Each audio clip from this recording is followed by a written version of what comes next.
Rasulullah SAW bersabda, barang siapa nak terselamat daripada fitnah Dajjal, maka bacalah 10 ayat surah permulaan Al-Kahfi.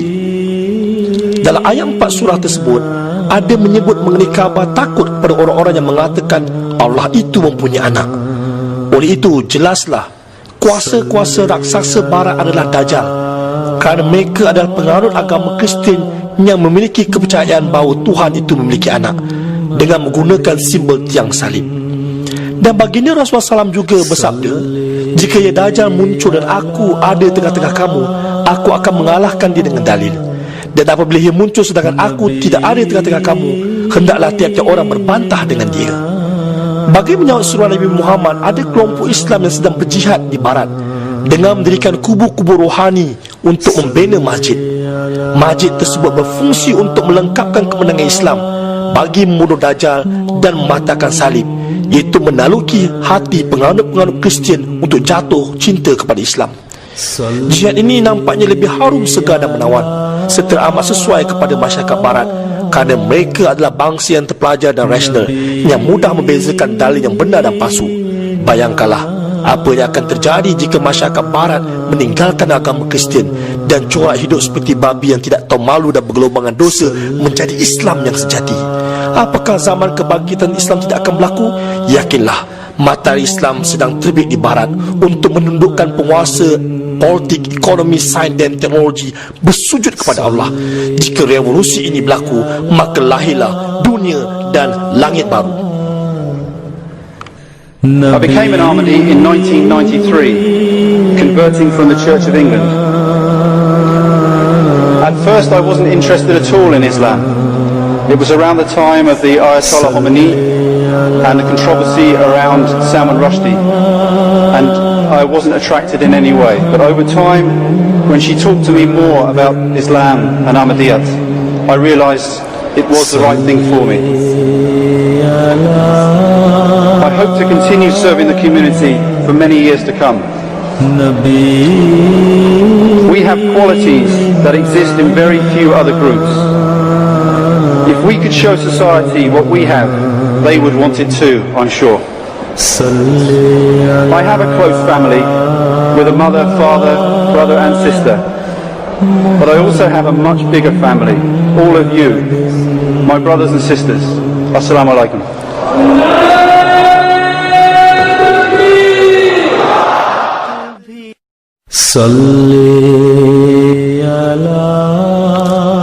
Usaha-usaha dakwah Islam di barat memiliki cabaran yang besar, kerana masyarakat barat sudah termakan fitnah para mubalighnya yang memomokkan Islam sebagai agama keganasan dan penindasan.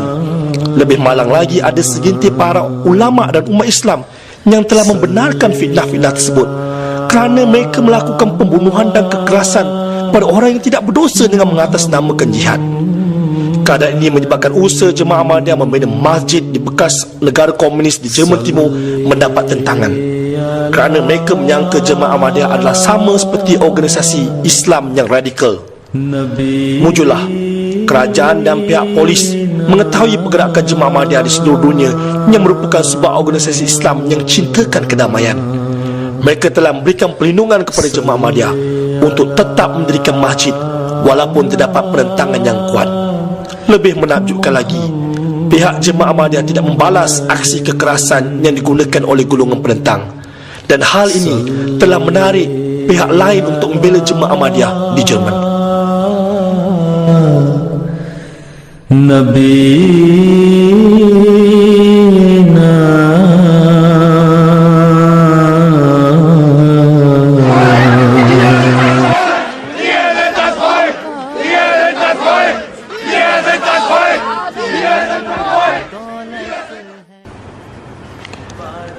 Semua bentuk penentangan mula pudar apabila Khalifah kelima Jemaah Ahmadiyah telah memberikan ucapan yang berdas di hari pembukaan masjid dan telah menghilangkan rasa kekhawatiran masyarakat Jerman terhadap Islam. This mosque we have built has not been made for any jihadi organization or any terrorist activity, but it has been built simply for the worship of Allah.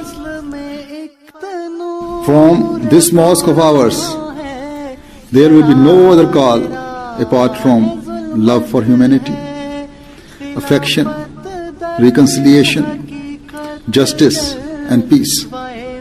And you will observe and realize that what I have said were not mere words but were indeed acted upon.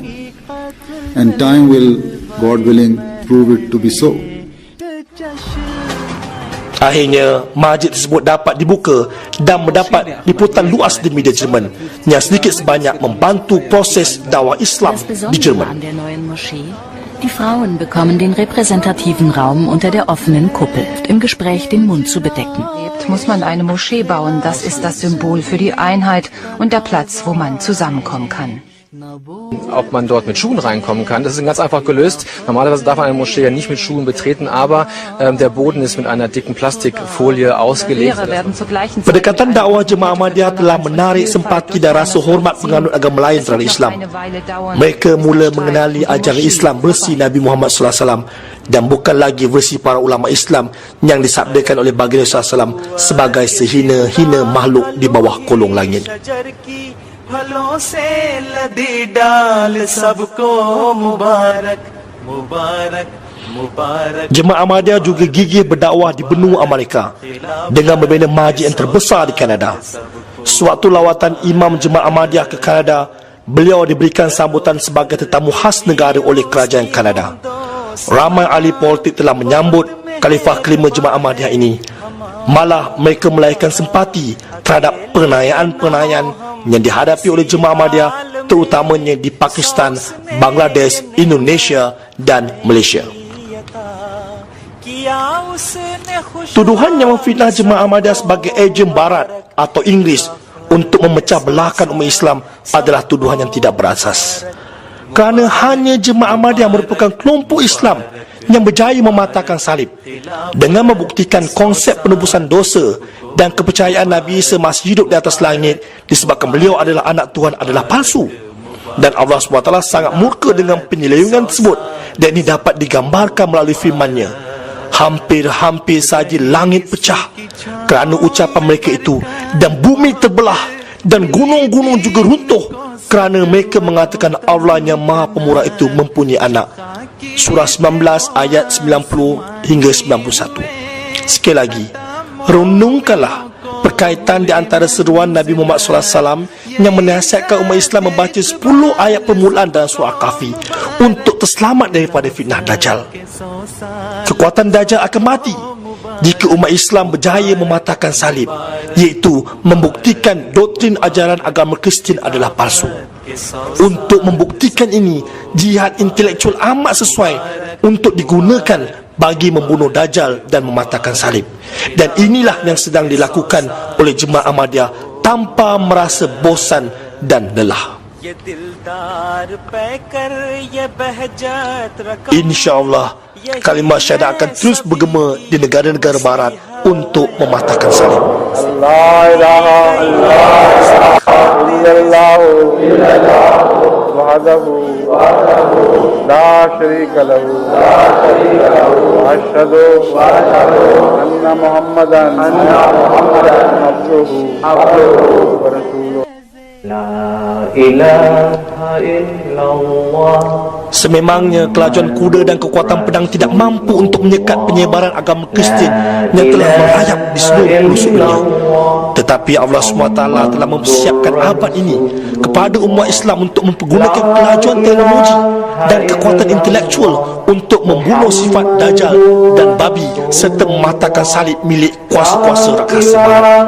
Atas dasar itu, Jemaah Ahmadiyah selain mengutus para pendakwah di seluruh pelosok dunia dan membina masjid, mereka sibuk korbankan masa, tenaga, harta serta kehidupan untuk terus menyebarkan sejarah Islam melalui perterjemahan Al-Quran dan buku-buku serta mengadakan berbagai program melalui stesen televisyen satelit.